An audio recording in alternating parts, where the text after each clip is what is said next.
নিজের বিয়ের আসর থেকে পালিয়ে যখন বয়ফ্রেন্ডের কাছে গিয়েছিলাম, তখন আমার বয়ফ্রেন্ড আবির আমাকে সরাসরি বলেছিল, 2 বছরের ভালোবাসার টানে সেই মানুষটা 20 বছর পবিত্র সম্পর্কটাই ত্যাগ করে চলে আসতে পারে। ভবিষ্যতেও সেও যে আমাকে ছেড়ে যাবে না, এর কি কোনো গ্যারান্টি আছে? নেই।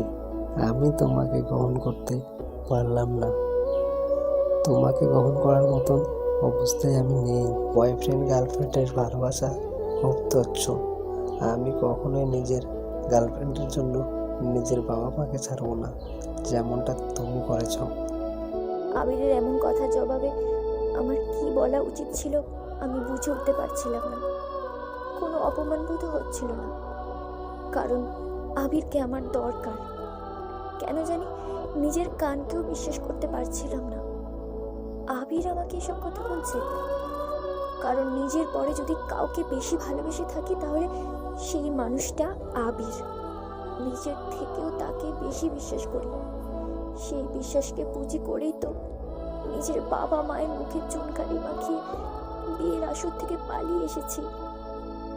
অনেকক্ষণ চুপ থাকার পর জল ভরা চোখে আমি আবিরকে বললাম, আমি তোমাকে অনেকবার ফোন করেছিলাম, তোমার ফোন বন্ধ বলছিল।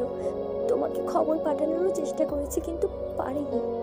তোমাকে ছাড়া থাকতে আমার অনেক কষ্ট হবে। বাবা মায়ের থেকেও তোমাকেই আমার বেশি দরকার। কিন্তু আমি তোমাকে এখন আমার কাছে রাখতে পারবো না। আমি তোমাকে কতবার বলেছি, আর কয়েকটা দিন ওয়েট করো, নিজেকে একটু গুছিয়ে নিই। ভালো একটা চাকরি হলে তোমাকে নিয়ে আসবো। কিন্তু তুমি সেই কয়েকটা দিনও অপেক্ষা করতে পারলে না। মেয়ে হয়ে এর থেকে বেশি আর কি করব আমি? কয়টা বিয়ে ভেঙেছি সেটা আমার থেকে তুমিই ভালো জানো, কিন্তু এটা ভাঙা সম্ভব ছিল না। তাই তোমার কাছে চলে এসেছি। তুমি তাড়িয়ে দিলে মৃত্যু ছাড়া আমার আর কোনো পথ খোলা থাকবে না। ইমোশনাল ব্ল্যাকমেল করবে না। আমি তোমাকে আমার কাছে রেখে আমার কেরিয়ারটা নষ্ট করতে পারবো না। আমার জীবনে অনেক কিছু করার আছে। বাবা মায়ের অধরা স্বপ্নগুলো পূরণ করতে হবে আমাকে। তুমি এখন চলে যাও, হয়তো বরযাত্রীরাও চলে গিয়েছে। আমার থেকে তোমার কাছে তোমার ক্যারিয়ারটাই বড় হয়ে গেল। অথচ আমি কখনো নিজের কথা ভাবিনি, সব সময় তোমাকে নিয়ে ভেবেছি।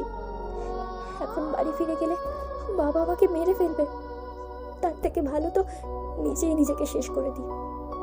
তুমি আমার সাথে এমন করবে কখনো ভাবিনি আবির। তুমি ফিরে যাও, কিছুই হবে না। বাবা মায়েরা সন্তানের সব অপরাধী ক্ষমা করে দেয়, তারা সন্তানের ওপর বেশি সময় রাগ করে থাকতে পারে না। আমার যদি সামর্থ্য থাকতো আমি তোমাকে যেতে দিতাম না। আমিও নিরুপায়। তোমার বাবা মাকে এভাবে কষ্ট দেওয়া উচিত হয়নি।